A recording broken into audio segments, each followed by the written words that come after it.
Welcome, everyone, to the Cup of Coffee podcast with me, your host, Tom Dillon. This is being recorded live at our weekly online meeting you can broadcast around the world.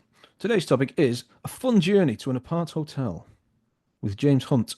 And before we start, I'd like to say by way of a disclaimer that today's a wonderful discussion, but that nothing said here constitutes financial advice, and you should always take professional advice before investing your hard-earned cash. There may be the odd unplanned swear word along the way as well. The format for today is that James will speak to us for a while, and then we'll take some questions from the floor, so get those ready, or pop them in the chat. With regards, James has written a mercifully short bio. Future speakers take note, please. I like the fact it's brief. I also like the fact that it leaves room for mystery and invites further questioning, which I'll probably do at the end. It says James is a property investor, a hotelier, a chief technology officer, an IT consultant, and a private pilot. That's it. Hello, James. Good morning, UK time. Good evening, Japan time. Yes, and for for anyone watching in black and white, the brown is behind the blue. Uh, what excitements have been going on in Cornwall? What do you want to tell us about? Let's do it. Thank you very much for inviting me along to this. It's always really good to sort of step away from being in the cold face and actually kind of reflect on what you're doing, really.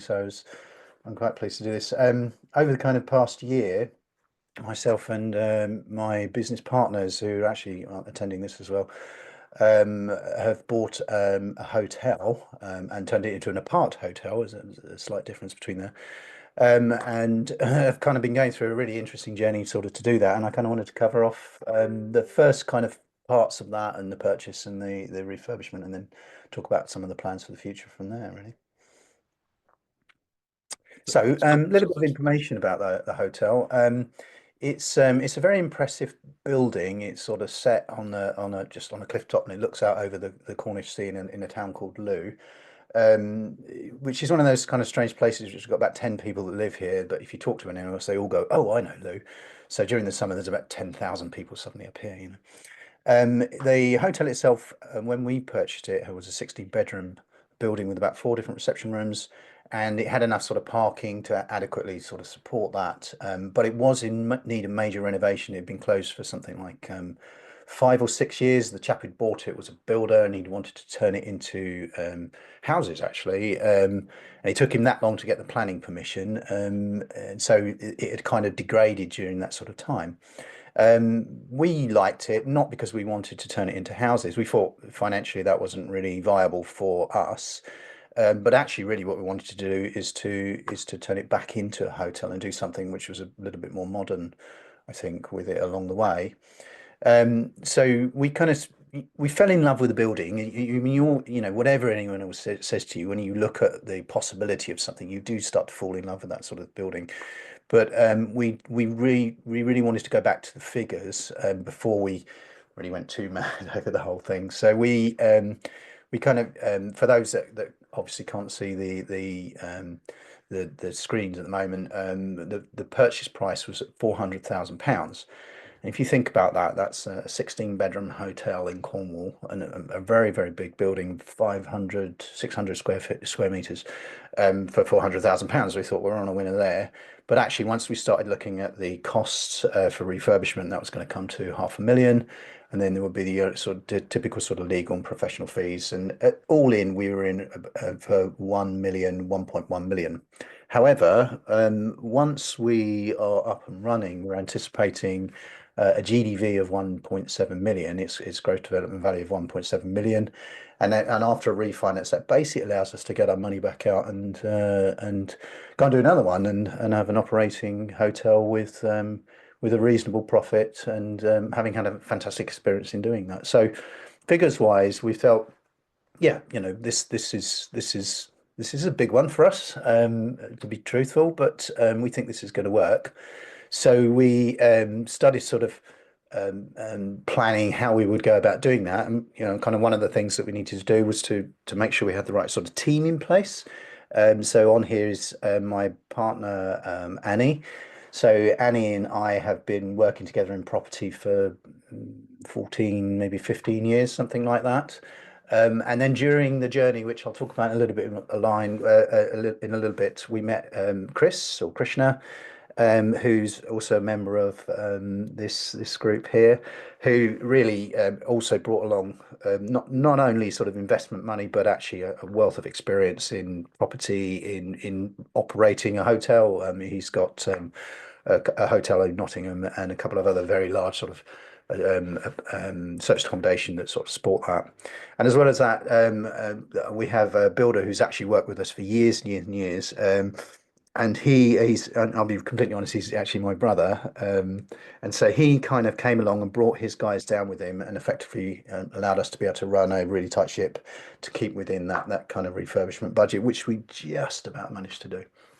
So good team. I mean, and a lesson with property was always that is surround yourself with people you can really trust and who will support you along the way. You are going to meet people who are going to, you know, make the hairs on your back of your neck stand up for sure. But as you go along, you will meet some fantastic people, and you need that. No one can ever do anything on their own. You need a great team.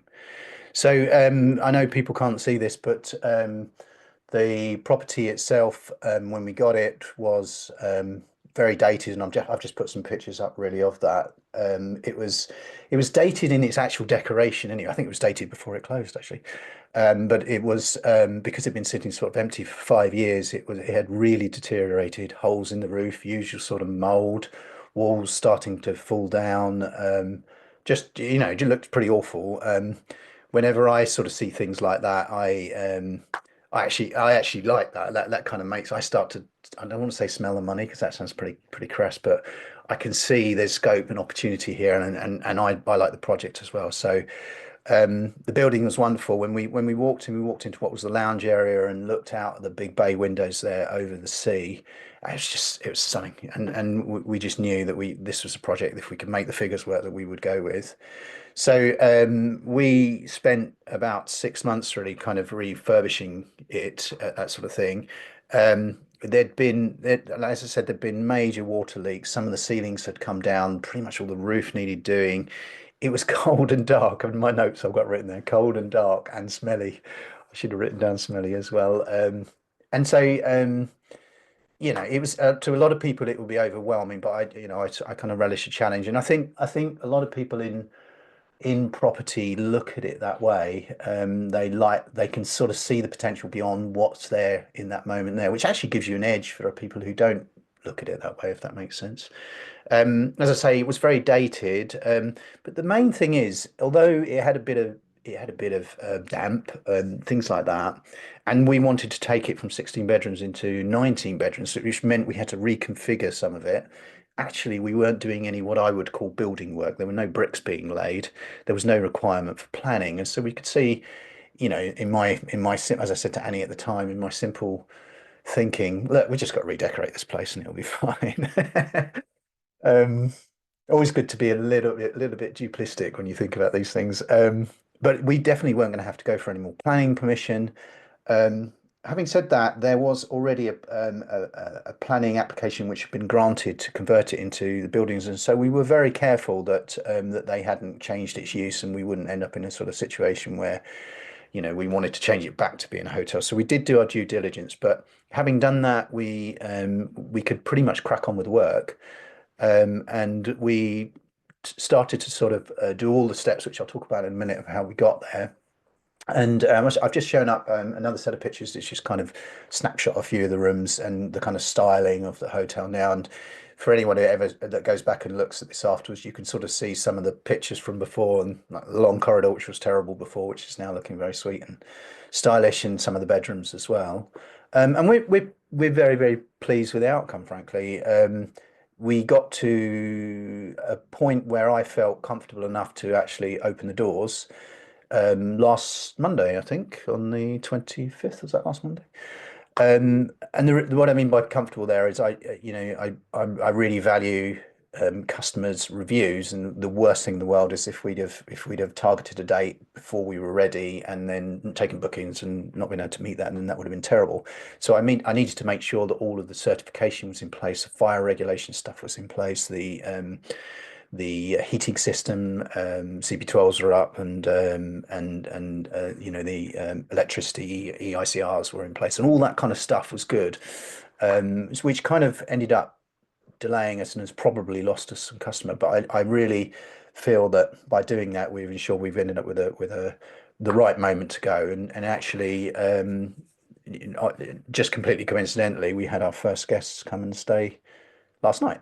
And although people can't see it on here, the main picture on here is the room I put them in because it's pretty much the best room in the hotel with wonderful views.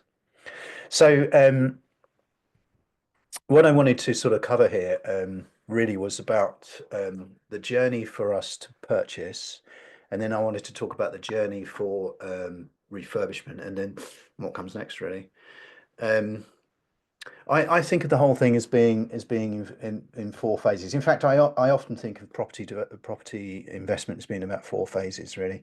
So there is the first phase, which is buy the damn thing, which sometimes can happen really quickly. If you go to an auction, you can get something very quickly, of course, but sometimes in this case that took about 6 months for us to get it over the line. And then the second one is well, in our case, is to open the damn thing. So, but in a buy-to-let, that would be obviously to rent it. So that would be covering all your refurbishment or any sort of work that you need to do. It might be remodeling the property if it was a HMO, whatever it is you're doing, And again, sometimes that you can be really lucky. I've bought a house at auction before, got to the house, repainted the walls, and opened it within a week. But this building, as I mentioned, took us. We'd hoped it would be less, but in the end, it took us from purchase to open about 6 months, just short of 6 months, really. And then after that is let's call it operate it. So if this is every unit is a business that runs, and so you need to get it into a position where you're operating it, where you are, you've got your tenants in, you've got your guests coming, you have the systems in place that manage the finance, that manage the serviced accommodation, that manage the changeover, all of that kind of day-to-day stuff. And then finally is you get to a place where all of this is kind of sweetly running along, and you refinance it and get all your money back and go and do the next one. So our first stage, so we first actually looked at the hotel in August of 2022. It was absolutely a beautiful day when we came down, because it was summer in Cornwall. And we came in and looked at the building. At the time, the chap wanted 850,000, which was way too much money. But he was playing a game. He was trying to get to a place where he could force the council to give him change of use because he wanted to build houses out of it. So we looked at it. We loved it. Even at that price, it looked like a good deal. Potentially, but at the time we just thought, no. There's just far too much risk in this for us. So we went away. But I think the lesson from this at that time was just because we didn't buy it at that point in time, that doesn't mean we gave up. I joined local Facebook groups, and I started talking to people around to get a bit more of the history behind it and to find out and to stay connected to it is really the point there. And so in doing that, last year or late summer last year, I noticed on one of those Facebook groups that the planning permission had been granted. And when I went back and looked at it, I saw he dropped his price. He put it in auction, and he was now after 550. I thought, wow, he's gone down 300,000. So almost immediately, we came down again and we took another look, and it hadn't actually significantly changed. It deteriorated a bit more, but it wasn't really that much different. It was a much colder, wetter day for sure when we got here. But we looked at it and we started being a bit more realistic about the amount of work that would happen. And so even though he was after 550, next kind of lesson in here is never really accept anything really. We made a very cheeky offer for 400,000, um, which he said no to. Um, And after a little bit of deliberation and negotiation, we ended up settling on a price of 460 and kind of shook hands on it. And that kind of happened around about a year ago, at the end of November last year. So the interesting thing there is we didn't have £460,000, but we had a lot of experience and we knew a lot of people and who like investing, and we'd done this before, so we were pretty confident that we would get to a place where we could raise the money and raise the finance in order to do this. So we started that activity. We started to go to we already attend property networking events, but we started to go to those and push very heavily and started to look for network. We reached out to the people on that we know, friends, family, etc. Eventually we went. The owner of the property was becoming very nervous, and so I said to him, "Listen, we'll exchange now because we are going to buy this, but we're only going to exchange for 2.5%." So which was £15,000. My solicitor at the time said, "That's absolutely impossible. You can't do that. Nothing, that could never happen. That never happens." And I said to her, "Just put the offer in. Just tell them that." In fact, I'd already agreed it with him. So yes, we exchanged for 2.5%. And the lesson there is, and I can't help saying this enough to people, your solicitor is really good at being a solicitor, and your accountant is really good at being an accountant. And you definitely should listen to them when they're talking about that. But do not necessarily listen to them when they're trying to advise you to be a property investor. Do what you think is right. Don't kill yourself, obviously, but they aren't entrepreneurs, and so they'll often say to you things that you everything is negotiable, and but solicitors don't know that, particularly solicitors who just want an easy life. Um, so we exchanged, and then we carried on raising the finance, and at one point we went along to something called I always call it Property Ladder, but it's actually called Property Elevator, which is a Sky TV program, and they were holding a kind of pre-shooting event at the Sheraton in Heathrow, and we went on stage and we pitched to the angels, and it was all very exciting, and every single one said no. Okay, except for one who basically we would have to have worked for nothing, and then he would have walked away with the profit. So we said no. And we came back and we were a bit dejected. And we sat down, and on the table in front of us was a chap called Krishna Singh, who just happened to be sitting in front of us. And he turned around, he said, give me a call after this. And the output of that was that we ended up with a joint venture with Chris. And Chris came in and brought along, as I've mentioned earlier, all this experience and knowledge and and money, honestly. So it was just fantastic. And like I say, networking is just everything in this game. It really is, and not just for the obvious thing, not just for the money, but and me and Annie have known each other for so long, and we argue so much, in very constructive ways. But Chris is always a voice of reason in there, so there's always lots of benefits that come from there. So we started on our joint venture. That's it. We're getting there. We've raised the money. We actually raised finance for acquisition and refurbishment from Roma Finance, who have actually been excellent all the way through, I have to say, except during this sort of period where they kept reducing the amount of money they were going to give us for acquisition, which made it hard. Every time that happened, we had to renegotiate the price. Now, you may remember I said we'd already exchanged. You may also remember I said that everything is negotiable. There is no, it has to be this way. That lawyers will tell you that, but that's not the case. The truth is, we wanted to do this. We were determined to do this. We did everything we can in order to raise money, and that included going back to the vendor and saying, "Look, we're short 25 grand at this point," and we did that 3 times. And in the end, we ended up negotiating him down from 460 to 400, and just before we ended up exchanging, and this wasn't Machiavellian, it wasn't deliberate. We really wanted to go ahead, but one of our investors pulled out. He ended up doing some seller finance with us as well. So it was one of those. Again, I'm not a I'm not, I don't take advantage of people. I was just very honest about how I went doing that, and the situation we were in and how we wanted to go. And he could see how active we were.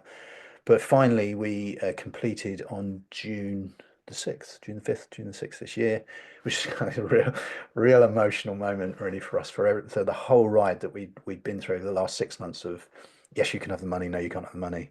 Yes, you can have it, but not quite as much. And it was a real lesson in determination, I think, for all of us really, and supporting ourselves as we were going through it. So it was quite an emotional moment. I was actually working, and I was sitting in the office, and I got the phone call from the solicitor, and I was trying not to blub my eyes out at the time because it was quite embarrassing. But it was quite emotional to sort of get there. So that got us to kind of the end of that sort of first phase of purchase, and then we had to actually start the next phase. And I always think of it as a bit like a false war. These things. It doesn't feel like that first month after we bought it, we we didn't really have a lot to do. We had no electricity, we had no gas, we had holes in the roof, we had no running water. And for those that can't see this now, we had seagulls sitting on the roof laying eggs and pecking at anyone who went on the balcony upstairs. So it was, oh God. I'd actually during the purchase actually spent quite a lot of time planning, and a lot of what I do in life is project planning and for large scale delivering large scale projects. But great phrase, no plan survives first contact with the enemy. Yep, that was true. So it took us about 5 or 6 weeks to get the electric on. It took us 2 months to get the heating on, which included having to dig up the road to get the electric on. Same thing. Thank you, Tom. So we spent we got a great team together, beyond our inner team together of local people who could cover off the major pieces: the electric, the roof, the heating, the refuse collection, which we completely underestimated. And we found that there were a couple of people that were less professional, let's say. And kind of one of the lessons there, that was particularly in the roof, I'll be honest. And one of the lessons there is, you have to be very, very on the case. You have to make decisions very, very quickly. And the more you let things drag out, the more it can go horrible. And there was one moment where we pretty much had no roof on the building, and every time that you need to bring the roofer, he just wouldn't be there, and it went on for weeks and weeks and weeks. And the decision to fire him should have happened in week one, and I left it for 6 weeks, and that caused a massive delay and a massive knock on. So I did fire him, and then we got a great roofer, and it was done within a week. And for me, that it was frustrating. It wasn't really about the money. It was just so frustrating to myself that I knew at the beginning I should be much more succinct in that. And in another world, I definitely would have been.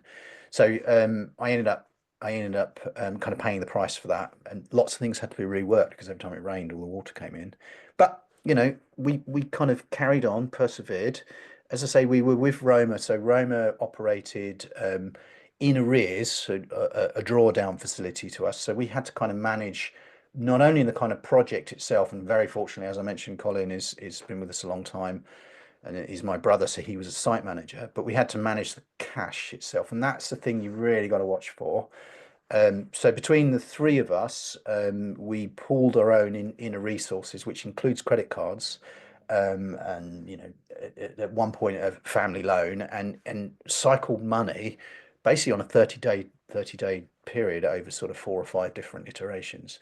And that's another thing to sort of say about doing this is, you know, um, you have to be extremely resourceful beyond the purchase. It doesn't stop there. You've still got to be entrepreneurial. You still got to think in a way that, how can I manage this so that I don't end up in a position where the contractors don't get paid, which is the arch no-no. Contractors must be paid on time, and parts of the project have to be done on time. You have to get all the electric done because you can't paint while the floorboards are up. You have to get the heating on because you can't get rid of the damp when the place is cold. So there's a series of steps that have to go there. You've planned that beforehand, and you have to make sure you are meeting that for cash flow. You just got to be very unless you're very lucky, and you've just got stacks of cash in the bank. You've just got to be very, very um, um, creative about that. I was going to say clever, but creative about that. But we didn't do too badly. We managed to raise something like 80 to 100,000 pounds every month on a mixture of credit cards and our own money and our own earnings and people that, and then that would be paid down. So there was at the end of the month this sort of wonderful moment where like 100,000 pounds would appear in the bank, and then 10 minutes later it was gone again. But we didn't owe any money, and so we did that. We always made sure that we had enough, that we were never at zero, and we tried not to overcommit ourselves. But actually, in the end, it ran pretty well, I think, all the way through there. Um, some of the biggest worries I personally had with it was the fire system, because it's a commercial building. You obviously can't open doors and then have guests sort of come in and stay there. That's not there. And we were making the biggest change to the property we did is we didn't want to run a restaurant, so we put kitchenettes in all the rooms, and so we were very worried about the kind of fire implications for that. So we engaged very early with the fire regulations chap, who came out right at the beginning of the project, which I was a bit nervous about because he's like looking at a terrible building at that point. But we worked very well with him, and ensured that that we weren't going to get any sort of massive, big sort of surprise when it came to getting the report towards the sort of end of the project. We would get up there, and it didn't. It all went well. There were a couple of small moments where we got the fire system on properly commissioned and running, and then one of the builders came in and decided to cut a hole in the ceiling right next to the smoke alarm, which set the fire system off. And at that moment, we had a monitoring company in place. We didn't have a password, so we couldn't tell them to not that it was a fake thing. The fire brigade turned up, so they weren't very happy with us. But at least we knew it worked. Within 6 minutes, the fire brigade was outside the front, and there was a very embarrassed builder at that point. He was standing there with his cutting tool in hand. Um, Things happen in these. There's no sort of, you know, this will happen and then this will happen. You've got to be adept. You've got to be flexible and change. And you've also got to sort of take moments as you go along it where you look at this and you give yourself a bit of a break, if that makes sense. And so you're always worried about as you go through this thing. But there were moments where we completed the top floor and we'd done the roof and we started putting all the furniture in, and my God, it looks like a hotel. Can you believe that? And it were just wonderful moments that sort of happened during those, and you have to kind of cling on to those to keep you going, getting you over the, oh my God, the actually turns out the roof is leaking, or he hasn't put the flashing on properly, and we've just had a storm, and it's an up and down ride. But we got to a position towards the thank you, Tom, towards the end of well, sort of beginning really of November, where we were tidying up, and then we targeted. Well, as soon as we got the fire regulations certificate, we targeted the 25th of November and opened. And yes, there are still more things to do, but as I want to push forward, and all the things we now need to do are kind of things that can happen after the hotel is open. We engaged with local people inside of here for how we now go on to sort of build the business that which we've now got to just the kind of base camp level. And so the picture that's in the deck right now, for those that can't see it, is everyone standing at Everest Base Camp, which is at 5,000 meters. You still got Everest towering above them. So it's hard not to be daunted by the fact that you've just spent a year doing 6 months trying to buy it, 6 months building a beautiful building, and now you've got 6 months, 6 to 12 months to do that. But you've got to you've got to know that this is a long journey that you go through, and actually the reward is going to be so great down the line. Not just the reward in obviously financial terms, but the reward of having built something from such a wreck to such a fantastic thing. That there's no getting away from how wonderful that feels. So we are now at the position where the hotel is open and running. As I say, we've had our first guests. There's a very large event that's happening at the end of this month for fireworks over Lou. It's a very popular thing, and so we're already half full for that. And we're getting bookings now for next year. But we're not fools. What's got to happen now is we've got to build a systemized business. What's got to happen now is we have to focus on marketing, and so we are engaging with marketing companies. We are engaging with local businesses, and that's actually now our going to really become our focus over the next 6 months. Um, the other half of that, so that the part that particularly Annie and Chris are focusing on right now is, okay, thank you, Roma. You've financed us, but how do we get to a position where we now finance them out of that? So we're working very hard on talking to new brokers, on sort of building a way out of that pattern. We already were right from the beginning anyway. So our plan is in the next sort of 6 months' time, we'll be in a position where the hotel is very, very systemized. The staff that we've already employed know exactly what they're doing, and it can run not necessarily with me or Chris or Annie to be having so hands-on. And we're filling up with guests. We're getting great reviews. We're managing the customers, and we're getting to a position where we're refinancing out our lender, who have been great, and getting into that phase 4 where we're operating and growing the business going forwards. It's been a really interesting project. I mean, this is the largest one certainly that me and Annie have done. And I mean, I like projects anyway, but it's very exciting, to be honest. It's very scary, to be honest. But if you're a property investor, you tend to have that thing in you that drives you to kind of do the crazy, or what other people would see crazy. There's a great phrase called crabs in the bucket, and a lot of people tell you not to do things. A lot of people tell you can't do things. Don't listen to that. You can do anything you want. Just as long as you're sensible and systematic, and you don't not think about the money, really, not think about the figures, then the world's open to all of us, I think. Wonderful. And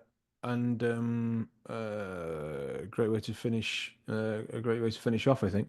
Um, I was reflecting that it's wonderful timing, and not a complete fluke, by the way, that we've got you on the day after the the day after the first guest stayed at the property. So that's amazing, and I'm sure makes it, well, from what you said, makes it feel even more real. I mean, I'm sure it's felt very real for the two phases that you've talked about, and will continue to for the phase three and four. But I just think that I'm sure you agree that getting a guest in or a tenant in for buy-to-lets is an exciting stage. So well done indeed. Um, Yogesh in the chat is saying he was at the same event, the one you were talking about in Heathrow, where you I think he didn't was, get yeah. the investment, but then obviously met Krishna. So that's fun times. Yogesh is suggesting we should you should get back to them. You know, they could do like what one they missed out on sort of event. So that's fun. I was tempted, but it might seem a bit childish. So. Yeah, it's a weird email to write, isn't it? Hey, dear, No, dear totally. investor in the property elevator. Let's wait until we're in phase four, then maybe I'll do it. Yeah. Screw you guys. We made a fortune. This sort of thing. I'm sure it's not the way it would go. Right. I had a couple of quick questions that occurred to me, and I'm very much playing devil's advocate with these questions. But I would be fascinated to know what your thoughts are, because I don't know much about Cornwall, and so on. But what I do know is what you read in the news, possibly wrongly, is tourists aren't welcome in Cornwall. Places, everyone's got to go. No more tourism. My guess is you don't buy that idea, or have a different view on it. What's the crack with that? Well, two things. So I don't read the news Nah. because Very the nice. objective of the news is to sell news. It's not to tell the Yeah. truth, which is a real shame. But there is always some truth in everything that's said. And so yes, Sure. of course, tourism in the UK over years and years has declined. And if you look at this area back in the 80s and the Yeah. 70s, when I was young, it was massive. But people Mm. go on planes to go to hot places. Um, there is still this is such a popular place. It's untrue, really, though, and Yeah. it might just be that the demographic is different. And so when we Okay. when we start to look at this place, we spent quite a lot of time going to the tourist board, going to I Visit Cornwall, going and looking at national and regional occupancy rates for hotels in different areas.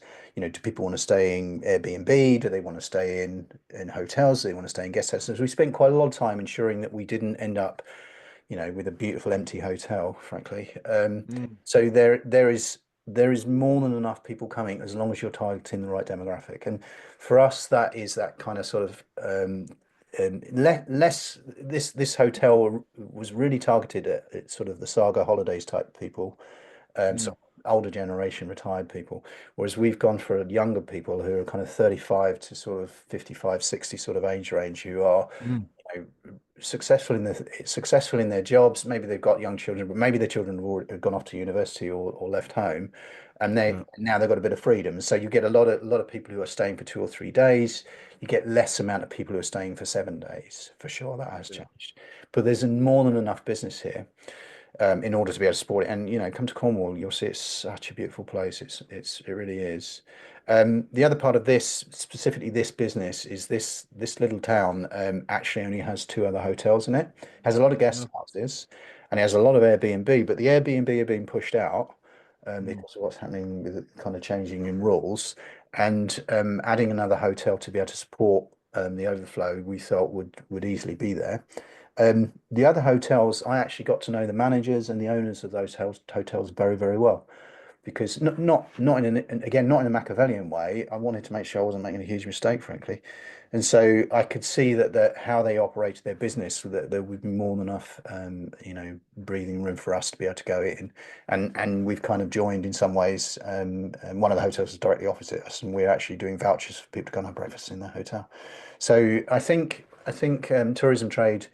Yes, of course, it's gone down in the UK, but I think it's actually changed as well. People go away for weekend breaks a lot more.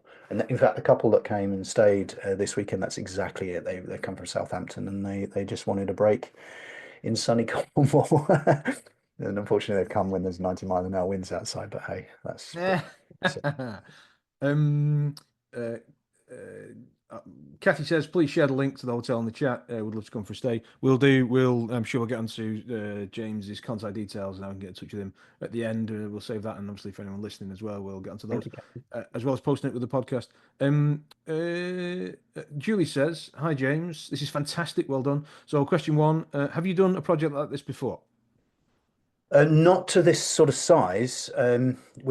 We've done a lot of refurbishments. So like a lot of people, we started in the property journey as, kind of buy to lets, then small HMOs, then larger HMOs, and started to do serviced accommodation. And each one of those often had a kind of, major refurb, but of this sort of level, no. And it's one of the reasons why we were so glad we met Chris, because of course Chris has got so much sort of experience in this, but also we, my EBS, the painters decorator, my brother, we've worked with him so much, and his experience and what he does, he has experience of doing builds like this himself. So the team that we built around us were plugging in the gaps for the experience that we were lacking. And indeed, it was almost the key question that we were asked when we were trying to raise finance, of course, because they don't want to get somebody who's just an idiot and doesn't deliver with their money. So we deliberately and actively, part of what we were looking for was to find people to make sure that we plugged in the areas where we felt we were weak, and we ended up with such a strong team that we delivered. I'm going to say we delivered on budget, but if I'm really honest, I'd hoped we'd deliver on the budget, but that's my own optimistic self. But no plan survives first contact with the enemy. So turned out we had to rewire the building. Turned out we had to rip all the heating system out. Turned out, but because I'd actually done a plan that overestimated the work, frankly, it turned out we were able to deliver it on budget anyway, and it's turned out pretty wonderful. So next time we get asked this question, we'll go, yes. Kathy says, not a question, but says, really enjoyed hearing your story, James. I was inspired by the way you told it. Great projects and sounds like a great team. John Ipswich asks simply, thank you, James. What is your why? Great question. What is my why for this, or my why for being a property investor? So what is my why for this? Oh, that's there's kind of a multi-level question that. So on the surface, why for this is the same for property. I've been a IT consultant all my life. I've basically taken the money and spent it. And I need to ensure that I have something that gets me out of IT, that gets me to a position of having the kind of lifestyle that I want when I retire. So building a property portfolio, and this is a big jump, which is why we wanted to do this, is my kind of why, the obvious why. The why for under the surface is I really enjoy taking something broken and fixing it. You mentioned I was a private pilot. I built my own airplane because the place where I was flying from, they closed the airfield down, and I wanted to fly. So rather than do anything sensible, I decided to see if I could do that. I like a challenge. I like to be challenged with something, and I like to look at it afterwards and remember that in August 2023, 2022, when we came here, it was cold and dank and smelly, and now we have people staying here and drinking mulled wine. And I love that feeling of having gone that journey. That sense of accomplishment it's what you will carry on after you're gone. And Yeah, I think that's probably the kind of emotional why.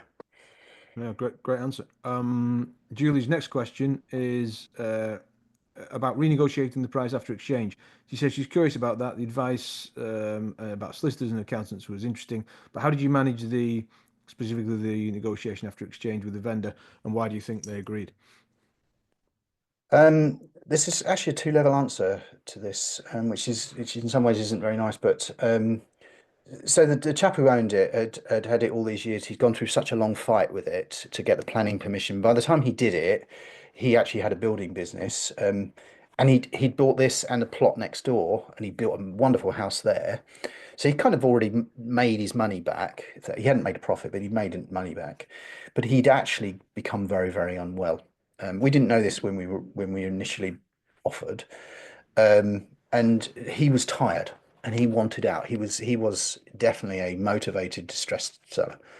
Um, and I say that because it sounds like I was leveraging that. I wasn't really, but so why were we able to negotiate? He was very motivated for it.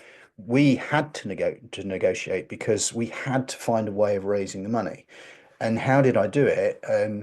I I actually wanted to talk directly with the vendor. I always want to talk directly to vendors. I don't ever really want to talk to an intermediary like an estate agent, which this was. But I didn't realize at the time, of course, he was very unwell, so he didn't want to do that.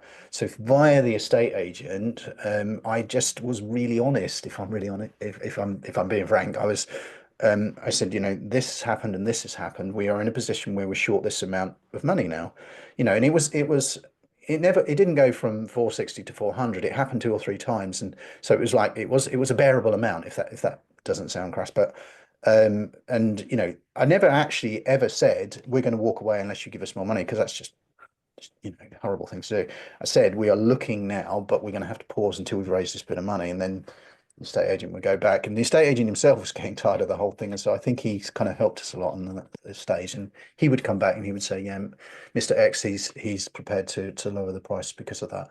And we went through several ways and options as well, such as he would title split the car park and things like that. So he came up with kind of creative. He was quite an entrepreneurial himself, but in the end, we weren't. That wouldn't have worked for us. So where we had to stick to our guns, we stuck to it. But we had integrity and we had honesty, and um, and we had a very motivated seller, frankly.